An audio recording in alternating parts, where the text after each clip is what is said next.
Hello दोस्तों, कैसे हैं आप सभी। उम्मीद करता हूं आप सभी बहुत ही अच्छे होंगे। तो आज के इस वीडियो में हम पढ़ने वाले हैं क्लास 10th रसायन विज्ञान का पहला अध्याय जो है रासायनिक अभिक्रिया एवं समीकरण, जिसका यह तीसरा वीडियो है। इससे पहले हमने 2 वीडियो इस चैप्टर का बना दिया है। यदि आपने नहीं देखा तो चैनल पे जाकर आप उसको देख सकते हैं, या इसी वीडियो के डिस्क्रिप्शन बॉक्स में आपको लिंक दिया गया है फिजिक्स और केमिस्ट्री का प्लेलिस्ट का।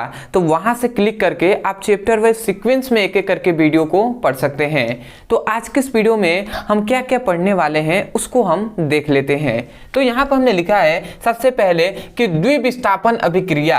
अब द्विविस्थापन अभिक्रिया क्या होता है इसको हम जानेंगे। उसके बाद आता है ऊष्माक्षेपी अभिक्रिया, क्या होता है इसको हम देखेंगे। उसके बाद आता है ऊष्माशोषी अभिक्रिया, ये क्या होता है इसको, ठीक है। उसके बाद देखेंगे आक्सीकरण अभिक्रिया, या इसे हम उपचयन अभिक्रिया के नाम से जानते हैं, तो इसके बारे में हम जानेंगे। उसके बाद हमारा 5वां टॉपिक आता है अपचयन अभिक्रिया। तो अपचयन अभिक्रिया क्या होता है इसको हम देखेंगे। और हमारा अंतिम टॉपिक होगा उपचयन अपचयन अभिक्रिया। तो इन सभी टॉपिक के बारे में आज के इस वीडियो में हम डिस्कस करने वाले हैं। और मैं आपको विश्वास दिलाता हूं, अब वैसे आप पढ़ते होंगे तो आप जानते भी होंगे कि आपको वीडियो में ही याद हो जाएगा। जितना डेफिनेशन हम बताते हैं वो वीडियो में ही याद कराते हैं, ठीक है। तो बने रहिए आप वीडियो में। तो चलिए दोस्तों अपने टॉपिक को शुरू करते हैं। तो सबसे पहले हम देखेंगे द्विविस्थापन अभिक्रिया,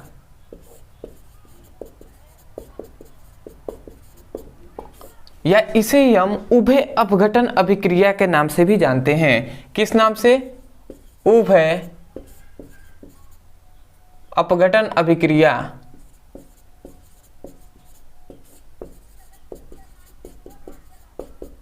तो द्विविस्थापन अभिक्रिया कहे या उभय अपघटन अभिक्रिया कहे, दोनों बात क्या है, एक ही है। अब आता है कि द्विविस्थापन अभिक्रिया किसे कहते हैं। तो ध्यान से याद रखेंगे कि ऐसी अभिक्रिया जिसमें अभिकारकों के बीच आयनों का आदान प्रदान होता है, तो उसे हम क्या कहते हैं, उस अभिक्रिया को द्विविस्थापन अभिक्रिया कहते हैं। तो अभी आपको समझ में नहीं आया होगा, अभी हम एग्जाम्पल से समझेंगे। सबसे पहले हम डेफिनेशन याद करते हैं। तो हमने क्या कहा कि ऐसी अभिक्रिया, हमने कहा कि ऐसी कोई भी अभिक्रिया जिसमें अभिकारकों के बीच क्या होता है, आयनों का आदान प्रदान होता है। इस बात को याद रखेंगे कि आयनों का क्या होता है, आदान प्रदान होता है, ठीक है। तो उस प्रकार की अभिक्रिया को हम क्या कहते हैं, द्विविस्थापन अभिक्रिया या उभय अपघटन अभिक्रिया कहते हैं। पहले आप डेफिनेशन को याद रखिए, उसके बाद एग्जाम्पल से आपको समझ में आएगा।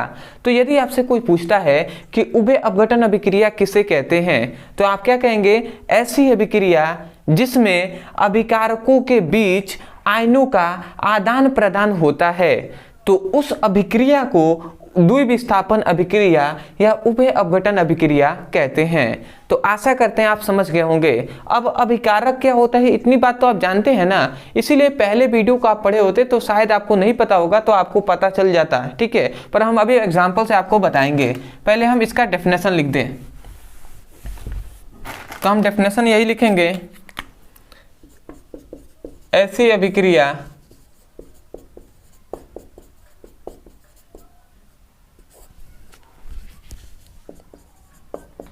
जिसमें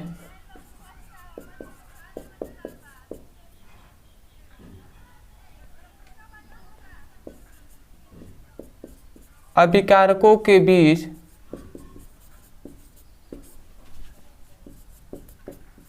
आयनों का आदान प्रदान होता है,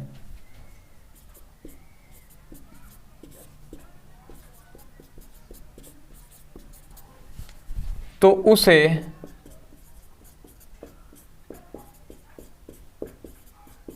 द्विविस्थापन अभिक्रिया कहते हैं। समझ में आ गया होगा आपको कि ऐसी अभिक्रिया जिसमें अभिकारकों के बीच क्या होता है, आयनों का आदान प्रदान होता है, तो उसे हम द्विविस्थापन अभिक्रिया कहते हैं। तो इसको हम एग्जाम्पल से समझ लेते हैं। तो इसका उदाहरण यदि हम जाने तो देखिए इसको यदि हम NaCl ले लेते हैं, ठीक है, पहला एग्जांपल हम बता रहे हैं, NaCl को AgNO3 के साथ हम क्रिया करा देते हैं। तो जब NaCl को AgNO3 के साथ क्रिया कराएंगे तो देखिए इसमें क्या होता है, जो प्रोडक्ट इधर बनता है, मैं पहले प्रोडक्ट को भी लिख दूं, इसमें क्या होता है NaNO3 प्लस AgCl का निर्माण होता है।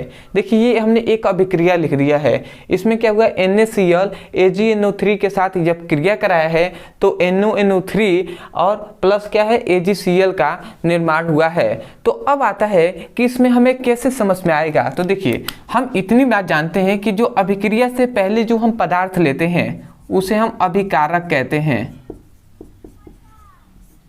अभिक्रिया के बाद जो पदार्थ प्राप्त होता है उसे हम क्या कहते हैं, उत्पाद।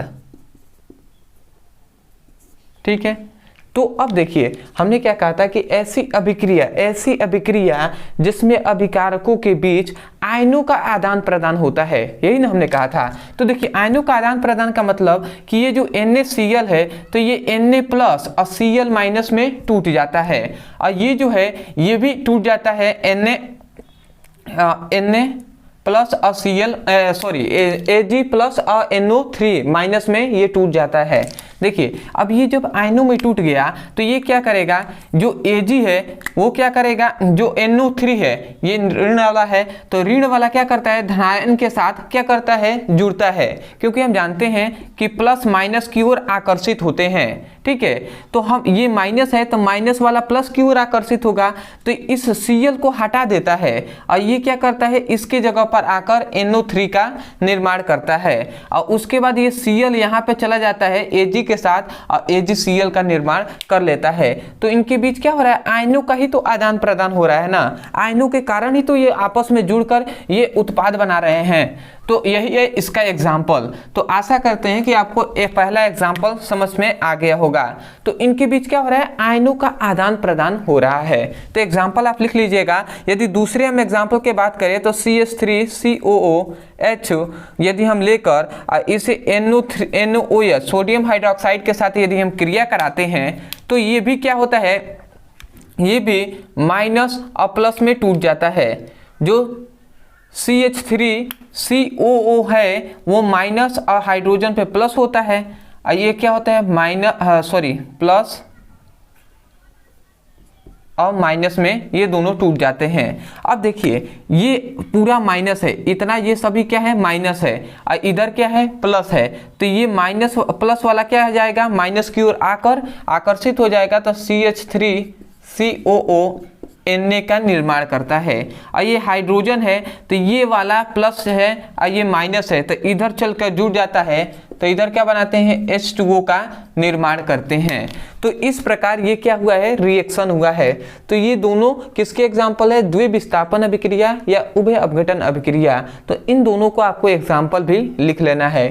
और आप क्या कहेंगे कि ऐसी अभिक्रिया जिसमें अभिकारकों के बीच आयनों का आदान प्रदान होता है तो उस अभिक्रिया को उभय अपघटन अभिक्रिया या द्विविस्थापन अभिक्रिया कहते हैं।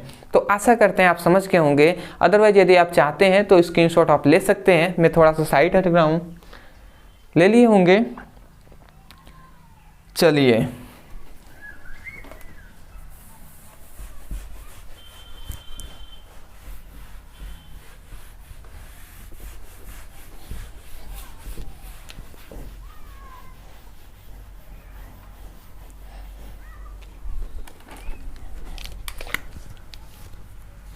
अब हम देखने वाले हैं ऊष्मा क्षेपीय अभिक्रिया।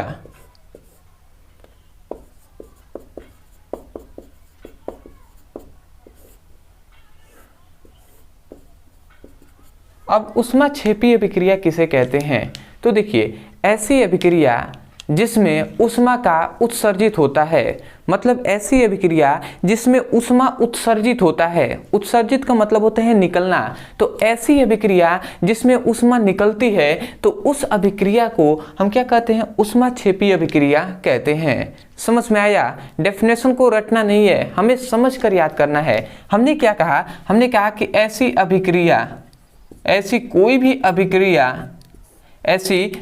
अभिक्रिया जिसमें क्या होता है, जिसमें ऊष्मा उत्सर्जित होती है, जिसमें क्या होता है, ऊष्मा जो होती है वो उत्सर्जित होती है। उत्सर्जित मतलब होता है निकलना, ठीक है ना। तो ऐसी अभिक्रिया जिसमें ऊष्मा उत्सर्जित होती है अर्थात निकलती है, तो उस अभिक्रिया को हम ऊष्माक्षेपी अभिक्रिया कहते हैं। तो आशा करते हैं कि पहले आपको परिभाषा याद आ गया, ठीक है, क्योंकि परिभाषा ही सबसे पहले तो बोर्ड एग्जाम में पूछा जाता है ना, तो परिभाषा याद रखिए। तो मैं यहाँ पे डेफिनेशन लिख दे रहा हूं कि ऐसी अभिक्रिया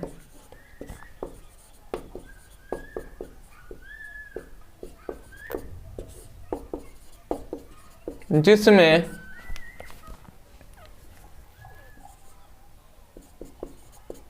ऊष्मा उत्सर्जित होती है,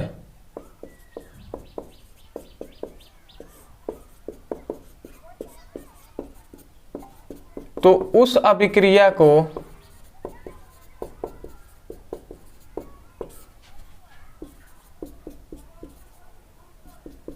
ऊष्माक्षेपीय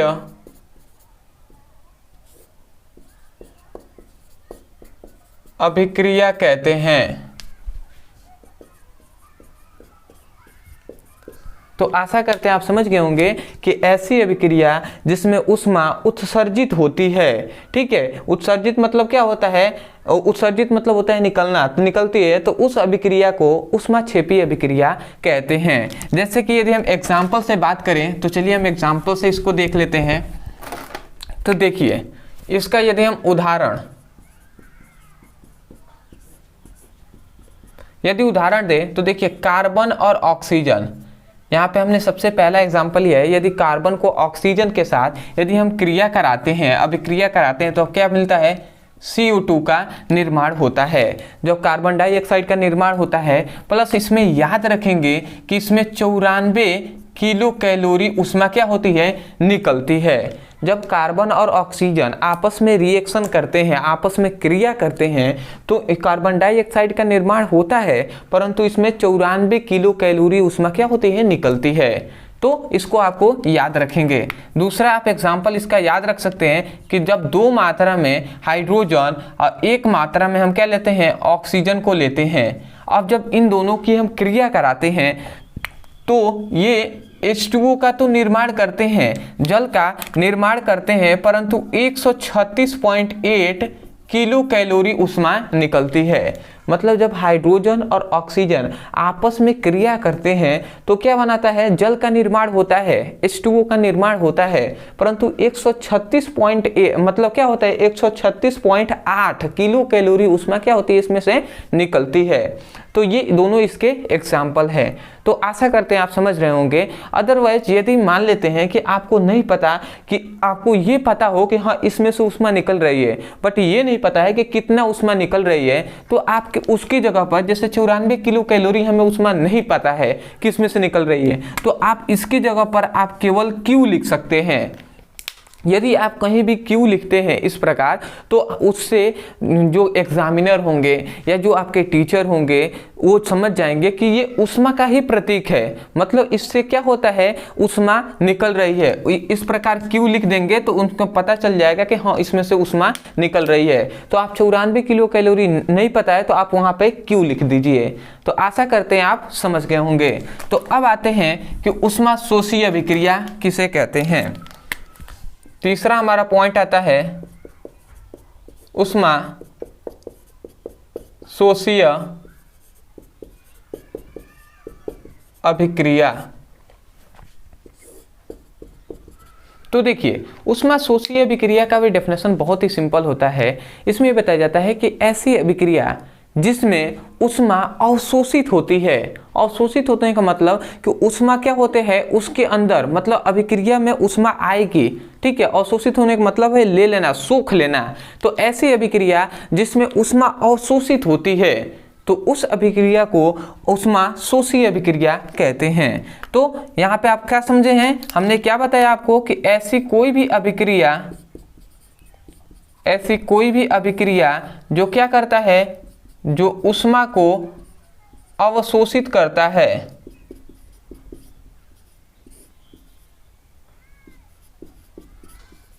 ठीक है। ऐसी कोई भी अभिक्रिया जो क्या करता है, ऊष्मा को अवशोषित करता है, तो वो क्या होता है, ऊष्मा शोषी अभिक्रिया कहलाता है, ठीक है। तो ये इसका हम डेफिनेशन लिख दे रहे हैं। हम क्या लिखेंगे कि ऐसी अभिक्रिया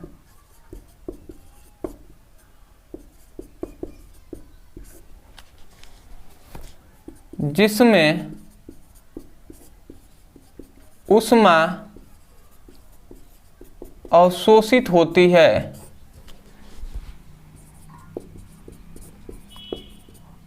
तो उसे क्या कहते हैं, ऊष्मा शोषीय अभिक्रिया कहते हैं।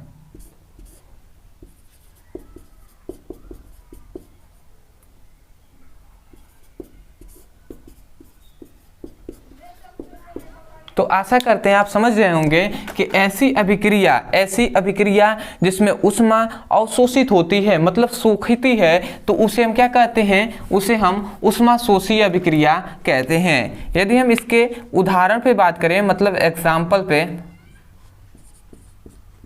तो देखिए इसका भी एग्जाम्पल तो बहुत सारा हो सकता है, परंतु हम पहले समझते हैं एक से ही। देखिए यदि फास्फोरस पेंटाक्लोराइड को ले लेते हैं, मतलब PCl5 को ले लेते हैं, तो ये जो PCl5 है ये क्या करता है, ये ऊष्मा लेता है। ये क्या करता है, कुछ ऊष्मा को लेता है, और जब ये ऊष्मा को लेता है, ठीक है, तब जाकर ये क्या होता है, ये PCl3 और Cl2 में टूट जाता है। समझ में आया? ये मतलब क्या किया है, ये जो PCl5 है ये क्या किया है, ऊष्मा को लिया है, और ऊष्मा को लेकर इसने क्या किया है, जब PCl5 ऊष्मा को ले लिया है, और उसके बाद ये जब ऊष्मा को ले लिया है, मतलब इसको जब गर्म करेंगे तो ऊष्मा लेगा कि नहीं लेगा, तो ये जब ले लिया है तो ये PCl मतलब फास्फोरस ट्राइक्लोराइड और जो क्लोरीन होता है इसमें क्या हुआ है, टूट गया है। तो ये ऊष्मा को लिया है, मतलब अवशोषित किया है, उसके बाद में क्रिया किया है, तो ये इसका एग्जाम्पल हो जाएगा। तो आशा करते हैं कि आपको समझ में आ गया होगा। तो आप चाहें तो इसका स्क्रीनशॉट ले सकते हैं, इसके बाद हम आगे के टॉपिक देखेंगे। तो ले लिए होंगे। चलिए, तो आशा करते हैं दोस्तों आपने अच्छे से स्क्रीनशॉट ले लिया होगा। तो अब हम आगे अपने टॉपिक को देखते हैं। तो अब हमारा टॉपिक आ गया जो है, चौथा टॉपिक है उपचयन अभिक्रिया।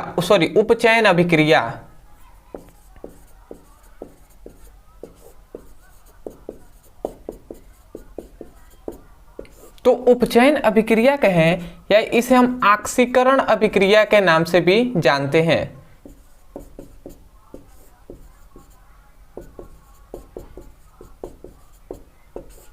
तो आशा करते हैं आपने नाम सुना होगा ऑक्सीकरण अभिक्रिया का। तो या तो ऑक्सीकरण अभिक्रिया कहें या उपचयन अभिक्रिया कहें, दोनों को आपको नाम याद रखना है, क्योंकि एग्जाम में आपको ऑक्सीकरण अभिक्रिया ना कहकर आपसे सीधा कह देगा कि उपचयन अभिक्रिया। तो दोनों का मतलब एक ही होता है, तभी तो आप अच्छे से उसको लिख पाएंगे। तो चलिए अब हम जानते हैं कि ऑक्सीकरण अभिक्रिया किसे कहते हैं। तो ऐसी अभिक्रिया, ध्यान से सुनिएगा, ऐसी अभिक्रिया जिसमें ऑक्सीजन का संयोग होता है, तो उस अभिक्रिया को क्या कहते हैं, ऑक्सीकरण अभिक्रिया या उपचयन अभिक्रिया कहते हैं। नहीं समझ में आया? देखिए हम क्या कह रहे हैं, हमने कहा कि ऐसी अभिक्रिया जिसमें ऑक्सीजन का क्या होता है, संयोग होता है।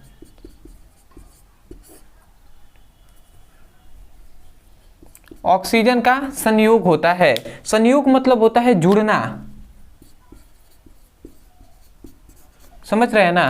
तो ऐसी कोई भी अभिक्रिया जिसमें ऑक्सीजन का संयोग होता है, मतलब उसमें ऑक्सीजन जुड़ता है, तो उस अभिक्रिया को हम उपचयन अभिक्रिया या ऑक्सीकरण अभिक्रिया कहते हैं। तो आशा करते हैं कि आपको डेफिनेशन समझ में आ गया होगा। तो यदि आपसे कोई भी स्टूडेंट या कोई भी टीचर आपसे पूछते हैं तो आप क्या उनसे कहेंगे? आप कहेंगे ऐसी अभिक्रिया जिसमें ऑक्सीजन का संयोग होता है तो उस अभिक्रिया को उपचयन अभिक्रिया या ऑक्सीकरण अभिक्रिया कहते हैं। तो चलिए हम डेफिनेशन लिख दे रहे हैं। तो आप यही लिखेंगे, ऐसी अभिक्रिया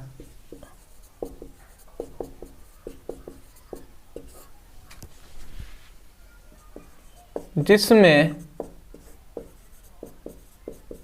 ऑक्सीजन का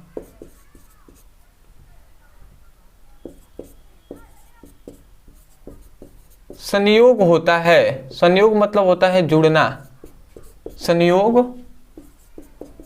होता है, तो उस अभिक्रिया को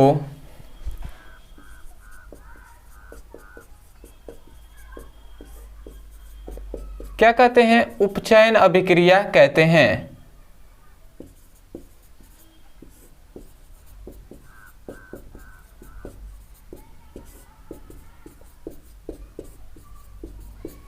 तो आशा करते हैं आप समझ रहे होंगे कि ऐसी अभिक्रिया जिसमें ऑक्सीजन का संयोग होता है उसे हम ऑक्सीकरण अभिक्रिया कहते हैं। अब आता है हमारा पॉइंट्स जो है कि इसका उदाहरण क्या होता है। एग्जाम्पल से हमको समझाइए, ठीक है। तो चलिए हम एग्जाम्पल से आप समझते हैं। तो देखिए, यदि हम हाइड्रोजन को ले लेते हैं, ठीक है, यदि हम हाइड्रोजन को 2 मात्रा में लेकर और ऑक्सीजन को इससे क्या करते हैं? संयोग कराते हैं, मतलब हाइड्रोजन के साथ ऑक्सीजन का यहाँ पे संयोग होगा तो क्या बनेगा? यहाँ पे बनेगा H2O, ठीक है। तो ये बनता है जब हाइड्रोजन और ऑक्सीजन आपस में क्रिया कर कर क्या बनाते हैं? जल का निर्माण करते हैं। परंतु यदि आप यहाँ से ध्यान देखें तो इसमें क्या हो रहा है? ऑक्सीजन का संयोग हो रहा है कि नहीं? ऑक्सीजन हाइड्रोजन के साथ जुड़ा है तभी तो H2O का निर्माण हुआ है ना, ठीक है। तो ऐसी अभिक्रिया को हम क्या कहेंगे? क्या कहेंगे? उपचयन अभिक्रिया कहेंगे, ठीक है। दूसरा एक और एग्जांपल से आप समझ जाइए।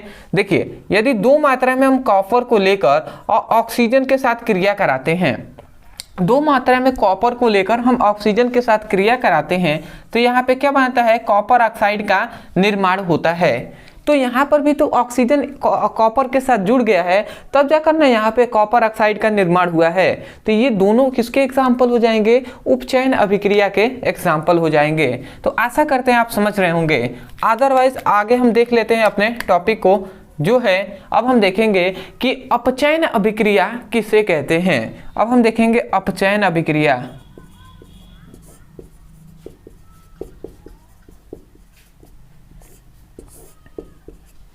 तो देखिए, अपचयन अभिक्रिया किसे कहते हैं?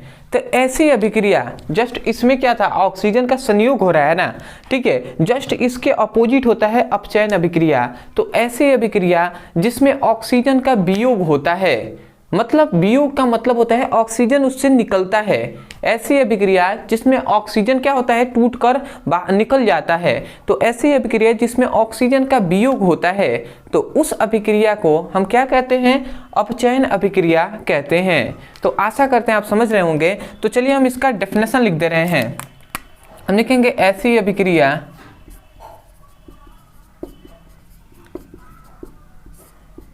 जिसमें ऑक्सीजन का वियोग होता है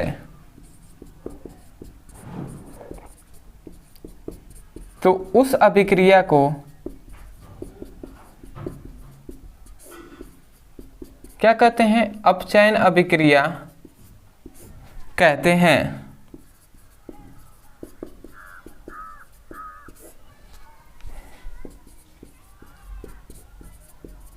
ठीक है, तो इसको आपको याद रखेंगे कि ऐसी अभिक्रिया जिसमें ऑक्सीजन का यहाँ पर क्या हो रहा है? वियोग हो रहा है तो उसे हम अपचयन अभिक्रिया कहेंगे। और उपचयन अभिक्रिया जिसमें ऑक्सीजन का संयोग होता है उसे हम क्या कहते हैं? ऑक्सीकरण या उपचयन अभिक्रिया कहते हैं। तो इसका भी हम एग्जाम्पल से समझते हैं कि कैसे इसमें वियोग होता है ऑक्सीजन का। तो यदि हम उदाहरण से ही समझे इसका, तो देखिए इसका उदाहरण आपका बहुत ही सिंपल है। यदि जिंक ऑक्साइड को हम ले लेते हैं, और जिंक ऑक्साइड को यदि हम कार्बन से क्रिया कराते हैं, तो जब जिंक ऑक्साइड कार्बन के साथ रिएक्शन करता है तो यहाँ पर ध्यान देंगे तो ये क्या होता है, यहाँ से ये ऑक्सीजन इसके साथ जुड़ जाता है। ठीक है, यहाँ से ऑक्सीजन टूटकर इसके साथ जुड़कर ये क्या बनाता है, ZN+CO का निर्माण करते हैं। तो यहाँ से देखेंगे तो ऑक्सीजन इधर से टूट के निकल गया है कि नहीं, यहाँ से जिंक ऑक्साइड है तो इसमें से ऑक्सीजन निकल गया है, मतलब क्या हुआ, ऑक्सीजन का वियोग हुआ है और इसमें से क्या हो गया है, निकल गया है और इसमें जुड़ गया है, मतलब इसको छोड़कर इसमें चला गया है। समझ रहे हैं ना, तो यही इसका एग्जाम्पल है। यदि हम दूसरे एग्जाम्पल से आपको और अच्छे से समझाएं तो यदि कॉपर ऑक्साइड को आप ले लेते हैं, ठीक है, यदि आप कॉपर ऑक्साइड को लेकर और इसको H2O से क्रिया कराते हैं, जब कॉपर ऑक्साइड को लेकर और H2O से आप क्रिया कराएंगे तो यहाँ से क्या होगा, ये ऑक्सीजन जो है ये क्या करेगा, हाइड्रोजन के साथ जुड़ जाएगा, क्योंकि ये इसको क्या करता है, कॉपर को, जो ऑक्सीजन है ये कॉपर को छोड़ देता है, इसका साथ छोड़कर अब इसके साथ चलने लगता है।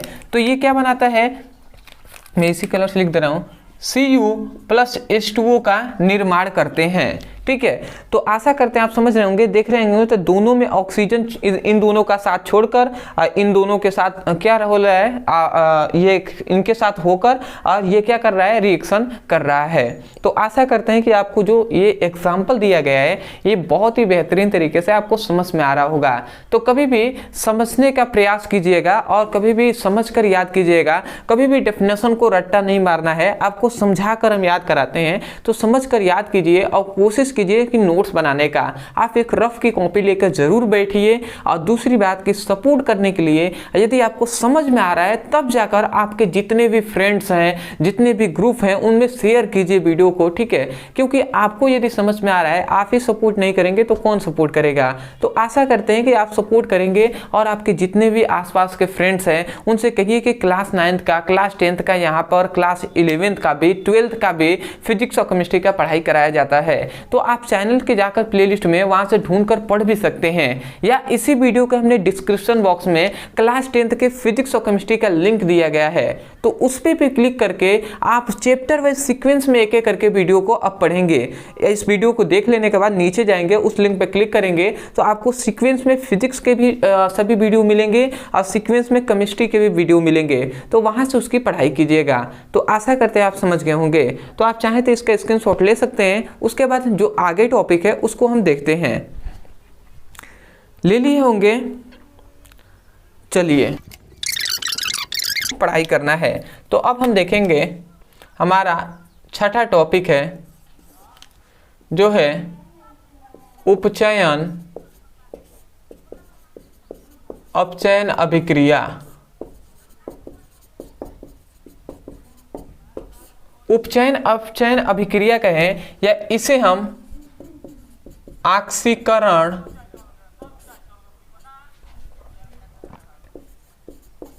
अपचयन अभिक्रिया के नाम से भी जानते हैं।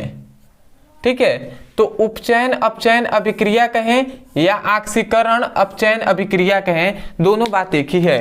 तो अब हम इनका परिभाषा जानेंगे। तो देखिए इनका परिभाषा बहुत ही सिंपल है। इसमें इन दोनों को, अभी हमने दो टॉपिक पढ़ा ना, उसी के संबंधित में ये टॉपिक है।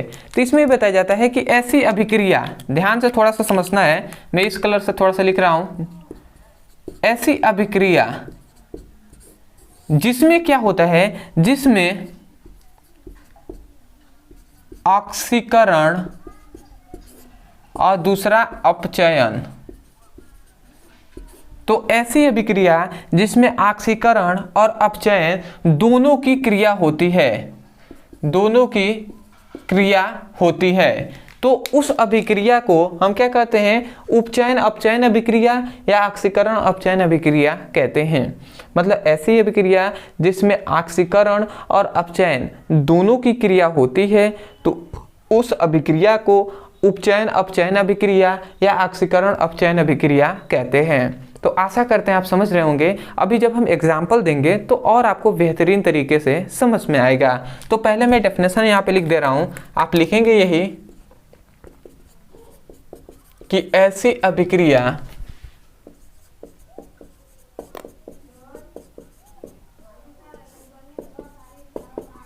जिसमें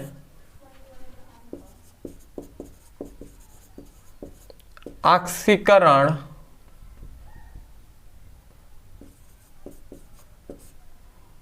तथा अपचयन दोनों की क्रिया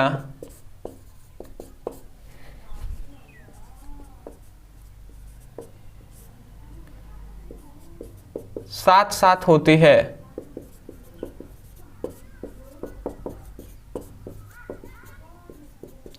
तो उस अभिक्रिया को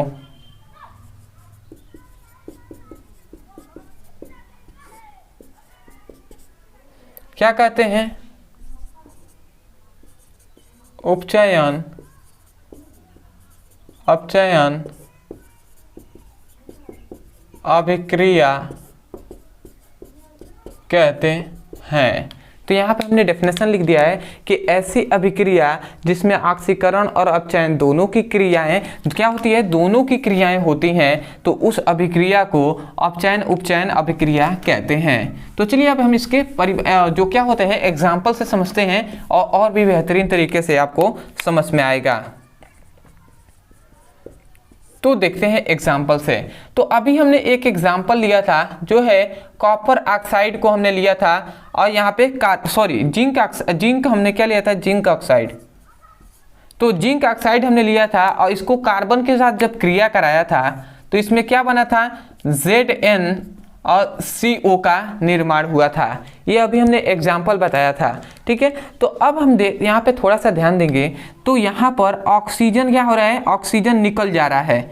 तो इसमें से ऑक्सीजन निकल जा रहा है, तो यहाँ पर क्या हो रहा है, इनके बीच क्या हो रहा है, यहाँ पर अगर देखेंगे तो इसमें से ऑक्सीजन निकल गया है। तो यहाँ पे क्या हुआ है, जहाँ ऑक्सीजन निकलता है उसे हम अपचयन कहते हैं ना, उस अभिक्रिया को अपचयन कहते हैं। जिसमें से ऑक्सीजन निकल जाता है, मतलब ऑक्सीजन का वियोग होता है, उसे हम अपचयन अभिक्रिया कहते हैं। परंतु यहाँ पर अगर थोड़ा सा ध्यान देते हैं आप तो देखेंगे यहाँ पे ऑक्सीजन नहीं है, परंतु यहाँ पे ऑक्सीजन आ गया है। तो यहाँ पे क्या हो रहा है, यहाँ पे ऑक्सीकरण की अभिक्रिया हो रही है कि नहीं। यहाँ पे ऑक्सीजन का संयोग हुआ है, कार्बन में ऑक्सीजन नहीं था, अब यहाँ पे ऑक्सीजन जुड़ गया है, तो ऑक्सीजन का संयोग हुआ है। तो देखिए दोनों यहाँ पे क्रिया हो रही है, एक तो अपचयन की भी क्रिया हो रही है और एक ऑक्सीकरण की भी क्रिया हो रही है। तो इस प्रकार की अभिक्रिया को हम क्या कहते हैं, उपचयन अपचयन अभिक्रिया कहते हैं या ऑक्सीकरण अपचयन अभिक्रिया कहते हैं। देखिए ये हम उसमें जो क्या है, इसको हम जो किसमें हम कह सकते हैं कि इसको हम जो अपचयन अभिक्रिया है उसमें भी हम इसका यूज कर सकते हैं, क्योंकि हम उसमें मतलब ये है, यहाँ पे कुल मकसद यही है कि आपको ये पता हो कि हाँ कहते किसे हैं, ठीक है। मकसद यही है कि यहाँ पे दोनों की क्रिया हो रही है, हम इसके जो रिएक्शन है इसको हम अपचयन में भी दे सकते हैं और उपचयन में भी हम इसका यूज कर सकते हैं। बट हाँ ये पता होना चाहिए कि कहाँ पे ऑक्सीकरण की क्रिया हो रही है और कहाँ पर अपचयन की क्रिया हो रही है। तो आशा करते हैं आप समझ गए होंगे। चलिए एक और हम एग्जाम्पल से आपको समझा देते हैं। यहाँ पर यदि हम कॉपर ऑक्साइड को यदि हम मतलब हाइड्रोजन के साथ यदि हम क्रिया कराते हैं तो ये क्या होता है, Cu+H2O का निर्माण कराता है। तो यहाँ पर देखेंगे तो ऑक्सीजन यहाँ पे था, परंतु अभी आप थोड़ा सा यहाँ पर देखेंगे तो यहाँ पे ऑक्सीजन नहीं है। तो इसका मतलब यहाँ पे ऑक्सीजन का वियोग हो गया है, यहाँ से ऑक्सीजन निकल गया है। तो जहाँ से ऑक्सीजन निकलता है, वियोग होता है, उसे हम क्या कहते हैं, अपचयन अभिक्रिया कहते हैं। क्या कहते हैं, अपचयन अभिक्रिया कहते हैं। और यहाँ पे हाइड्रोजन है और यहाँ पे हाइड्रोजन के साथ ऑक्सीजन जुड़ गया है। तो यहाँ पर यदि हम देखते हैं तो ऑक्सीजन का क्या हुआ है, संयोग हुआ है। और जहाँ पे संयोग होता है उसे हम क्या कहते हैं, ऑक्सीकरण अभिक्रिया कहते हैं, ठीक है। तो यहाँ पे ऑक्सीकरण की क्रिया हो रही है। तो ये दोनों इसके एग्जाम्पल है। तो आशा करते हैं कि आपको समझ में आया होगा। और जितने भी टॉपिक पढ़ाए हैं यदि आपको समझ में आया है तब जाकर आप चैनल को सब्सक्राइब कर दीजिएगा। और आपके जितने भी फ्रेंड्स हैं, जो भी ग्रुप है, जो भी आपके स्कूल के ग्रुप हैं, उन पर इस वीडियो को शेयर कीजिएगा और उनसे रिक्वेस्ट कीजिएगा, ठीक है। मेरे लिए आप रिक्वेस्ट कर लीजिएगा कि हाँ आप भी इनसे पढ़ाई कीजिए, एक बार ट्राई तो करें। कम से कम बहुत से ऐसे स्टूडेंट हैं उनको विश्वास ही नहीं होता कि पता नहीं पढ़ा पाएगा या नहीं पढ़ा पाएगा, ऐसे ऐसे बहुत से मतलब ऐसे हैं, ठीक है, कोई दिक्कत नहीं है, उनकी सोच है। बट हाँ, ये तो एक बार ट्राई तो करना चाहिए ना।